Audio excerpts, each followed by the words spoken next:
Ano bang ginagawa ng mga ahensya natin sa gobyerno? Pasok po muna sila rito bilang mga turista, grupo-grupo po ang mga yan, pero later on, ang kanilang primary purpose po talaga hindi maging turista, kundi pumasok po sa Pogo industry. Paano ang ginagawa sa LabScam? May papabasa po sila sa iyo na mga script kung paano ka makipag-chat, kung paano ka makikipag-usap sa mga client na mayayaman. Yung kausap po nila dun na model namin, iba po yung magiging sa computer. Kung ano po yung napili mong model sa Instagram. May computer po sila na gano'n. Ay, ang galing, ano? Actually po, yung influx ng mga Chinese nationals working in Pogos started as early as 2017 to 2019. The peak was on 2019. Ano po yung phenomenon na meron tayo dito? This was the time na meron tayong visa upon arrival, specifically for the Chinese nationals. Yung mga visa sa pan-arrival po na yon, sa aming pag-aaral, nakita po namin, nagkaroon ng mga bultuhang conversions po, Mr. Chair. So, pasok po muna sila rito bilang mga turista, grupo-grupo po ang mga yan, pero later on, ang kanilang primary purpose po talaga, hindi maging turista, kundi pumasok po sa Pogo industry. Kaya lang, Mr. Chair, ang naging problema nga po, pag nandun na po sila, grupo-grupong kino-convert yung kanilang tourist visas into working visas, pero fraudulent po yung mga kumpanya na kung saan nakapangalan po yung mga working visas po na yon. So meaning to say, Mr. Chair, most of the people that we find working in Pogos have been here for a number of years. Kagabi nga po, may nakausap ako, 3, 5, 6, 7, 8, 9 years po sila sa Pilipinas na. Okay. Nakidnap po sila. Yes, ma'am. Did they give money or not? Hindi po. May I, ma'am? Yes, sure. Okay. Dylan, as he was telling his story po, he was sold po. Binenta siya doon sa Sunyuan sa Baofu. Pakibigyan mo sila. Ang nagbenta po sa kanya, barkada pa po niya. Ang sabi sa kanya ng barkada niya, kakain lang tayo doon sa Baofu kasi Chinese New Year po yon. Pero ang nangyari po, ibinenta po siya sa halagang 300,000. Pero hindi po niya alam.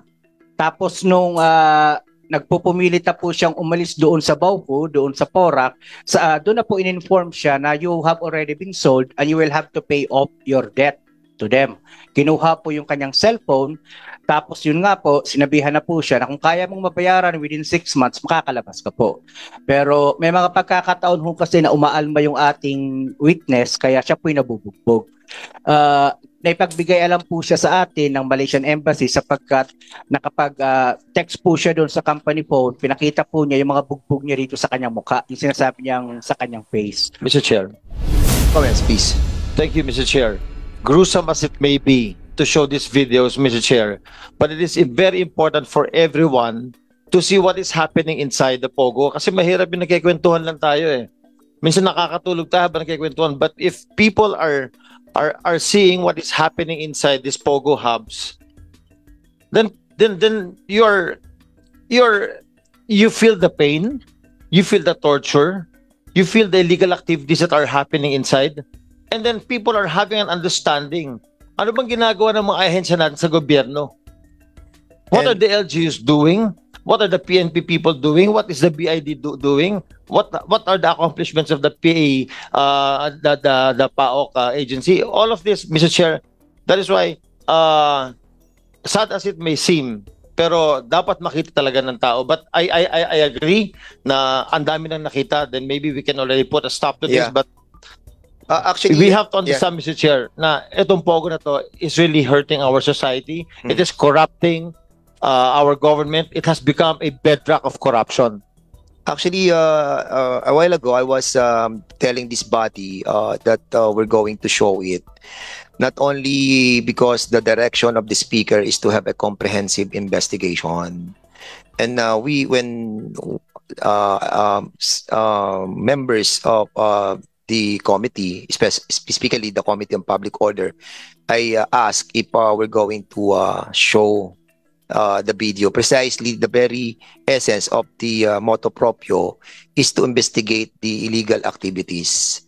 And I must agree with Congressman Gomez na mabigat man po yung mga eksena, but we have to tell to the Filipino people and to the international community that this country, this government is doing something on their countrymen. especially yung mga Chinese, mga Burmese, Myanmar, lahat, whatever, meron pong aksyon ginagawa ang ating bansa.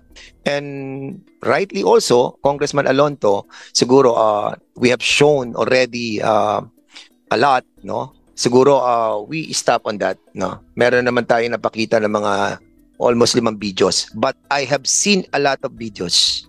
I have seen others you cannot take anymore, especially the abuse on the sexual torture. There was a sexual torture, man to man, pinaparusahan yung hindi sumusunod doon sa kanilang pinag-uutos. And siguro pupunta na po tayo dito last, and then after this, the members of these 2 committees can ask questions already. Okay, so ma'am, Pilipina po kayo. Okay, hindi ko na po Mike po. Hindi ko na po tatanungin ang inyong pong pangalan. So ano po nangyari sa inyo sa loob po ng Pogo Hub?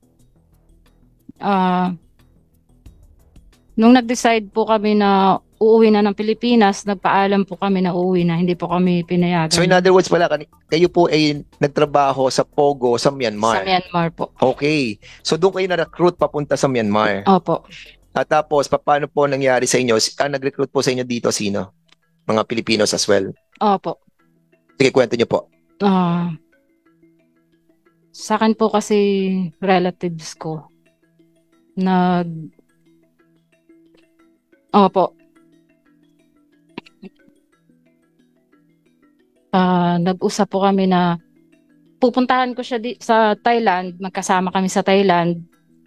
Pinangkuhan niya po ako na yung may working visa daw after, kasi 6 months lang po yung ano natin sa ibang bansa, di po ba? So, nung pagdating ko po doon po niya ako kinausap na yung magiging trabaho ko, hindi encoder. Kasi dito po sa Pilipinas, as encoder daw po sales marketing. So, ano naging trabaho niyo po doon? Sales marketing. So, yung po sa, Sales marketing. Ano minamarket po ninyo? Makikipag-chat. Makikipag-chat for, ano yan, parang kukumbinsi mo siya to invest, ganun. Yes, to invest. Or ito yung tinatawag na lab scam, na-involve ka rin sa lab scam. Opo. Paano ang ginagawa sa lab scam?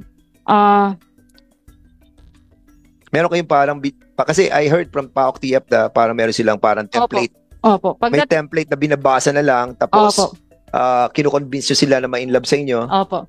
Pagdating mo po doon, may papabasa po sila sa iyo na mga script kung paano ka makipag-chat, kung paano ka makikipag-usap sa mga client na mayayaman. Okay. Tapos, syempre po, getting to know each other, sabihin mo po kung papakilala ka, as doon po sa model mo na napili. Tapos magpapangga po na mayaman ka, lahat i-share mo yung kung anong yaman ka.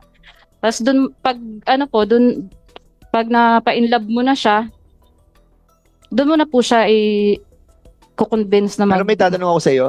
Kasi it was told sa akin that doon sa hub, andun na yung mga meron kayong parang template na rin na may restaurant, merong gym. Kumbaga, pakikita mo dun sa na-labs ka mo na nag-gym ka, o kaya kumakain ka sa restaurant, o kaya nasa swimming pool ka, o kaya nasa kama ka. Lahat po. So lahat yung parang studio. Opo. Na kung saan, pupunta ka na lang doon para makumbinsi mo yung ma-scam mo para mag-invest sa'yo. Opo. May model din po kami. Iba po yung nakikipag-usap. So yung mga model, pinakikita nyo sa video chat or pinakikita nyo lamang sa picture? Pag makikipag-usap na po. So may mga model din kayo na mga na nandun din sa hub. Opo. Na magagandang babae? Meron po silang computer na yung kausap po nila dun na model namin, iba po yung magiging sa computer. Kung ano po yung napili mong model sa Instagram. May computer po sila na gano'n. AI, ang galing, ano? Opo. Okay, so yun yung lab scam. Opo. At yung investment scam, pag nakuha na mo na sila ng pera. Pag napa-inlove mo na po siya, syempre po makakukonvince siya na mag-invest sa cryptocurrency. Oo. So may Bitcoin. Opo. Okay. Through cryptocurrency po. Okay, so yun ang ginagawa mo. Opo, ako po yung nakikipag-chat, nakikipag-usap sa kanya. So pag nakausap ko na siya, naka-inlove ko na siya, kakausapin ko po yung model, makikipag-video call siya. Okay. Yung paano ka tinorture? Nung ano na po, 6 months, dapat po magpapaalam na po ako kasi nagkasakit din po ako doon. Na-torture ka ba? Opo. Ako Ano po ginawa yung sa'yo? sa babae na pinaka-torture po doon. Okay. Opo. Sige. Nung nagpaalam na po kami, nag-decide na umuwi, syempre hindi po sila papayag kasi kung uuwi kayo, magbabayad kayo ng 7,000 USD. Okay. Sige, anyway, you will be asked by the members of this committee. So we will be proceeding next to the ano natin,